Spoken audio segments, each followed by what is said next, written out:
उत्तन को मीरा भाईंदर का स्वर्ग कहा जाता है और इस स्वर्ग में बसता है मछुआरों का गांव और यहाँ पर मछली मारने का बड़े पैमाने पर व्यापार होता है और मछलियों का जो आदान प्रदान होता है विदेशों तक होता है। नमस्कार दर्शकों साथियों, मैं हूं शशि शर्मा, आप देख रहे हैं दबंग खबरें। दोस्तों, आज हम आपको एक ऐसी खुशखबरी के बारे में बताने जा रहे हैं कि उत्तन वासी को एक बहुत ही बड़े तोहफे के रूप में बड़ी खबर मिलने वाली है और इसके सूत्रधार रहेंगे परिवहन मंत्री प्रताप सरनाईक, जो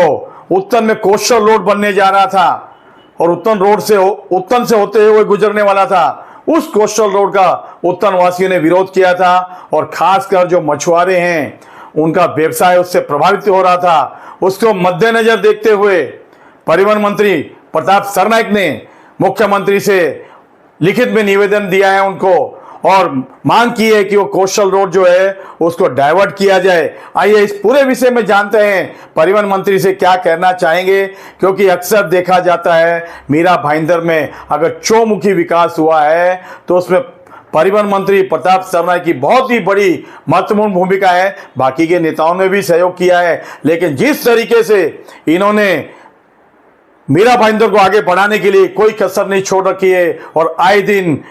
कोई ना कोई नई योजनाओं के तहत मीरा भाईंदर वासियों को तोहफे के रूप में खुशखबरियां देते हैं। अब ये बड़ी खुशखबरी जो है उत्तन वासियों के लिए है। आइए जानते हैं प्रताप सर। अरे मीरा भाईंदर शहर के जो उत्तन वासी है, वहाँ के निवासी हमारी शर्मिला गंडोली है, हमारी जॉर्जी गोविंद है, ये हमारे वहाँ के लोक प्रतिनिधि पिछले कई सालों से उत्तन का नेतृत्व कर रहे हैं, डोंगरी का नेतृत्व कर रहे हैं। तो पिछले कई दिनों से हमारे उत्तन के जो खासकर हमारे मछुआरे हैं वो उन्होंने मेरे पास एक कंप्लेंट की थी कि साहब अगर कोस्टल रोड जो मुंबई से आ रहा है वो अगर उत्तन से जाएगा तो हमारे मछुआरे का जो व्यवसाय है वो व्यवसाय नष्ट हो जाएगा, हम काम नहीं कर पाएंगे, क्योंकि उसी के ऊपर हमारे रोजी रोटी चलती है। वो कोस्टल रोड को उनका विरोध है। इसलिए मैंने आज राज्य के मुख्यमंत्री श्री देवेंद्र जी फडणवीस और उप मुख्यमंत्री आदरणीय एकनाथ शिंदे जी को एक लेटर दिया कि जो कोस्टल रोड मरीन ड्राइव से लेके बैंड्रा आ रहा है और बैंड्रा से अभी वर्सोवा तक वो जा रहा है, तो वर्सोवा से वो उत्तन तक नहीं लेके जाते हुए वो दहीसर तक ले जाएगा और दहीसर से जो हमने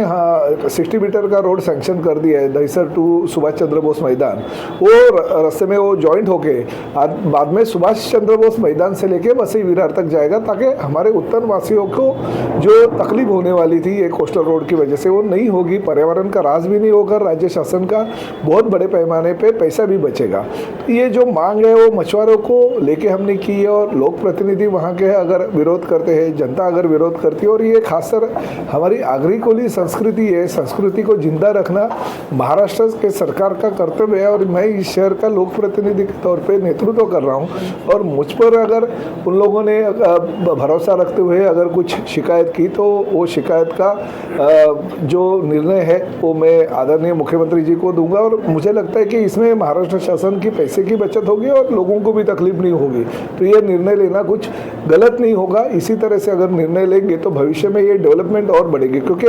आखिर कोस्टल रोड की जरूरी है। अगर ये रास्ता नहीं रहेगा तो डेवलपमेंट भविष्य की रुक जाएगी। आज कोस्टल रोड की वजह से मीरा भाईंदर शहर मुंबई से बहुत ही नज़दीक हो जाएगा, साथ ही में वसई विरार शहर जो आज 1-1.5 घंटा वहाँ पे जाने को लगता है वो भी मुंबई से नज़दीक हो जाएगा। तो ये रास्तों की ज़रूरत है, मगर अगर मछुआरे का विरोध है और उनके रोजी रोटी के ऊपर अगर कोई शंका उपस्थित होती है तो रास्ता डाइवर्ट करना कुछ गलत नहीं है, ऐसा मेरा कहना है। और उस माध्यम से मैंने आज आदरणीय मुख्यमंत्री और उप मुख्यमंत्री जी को लेटर दिया।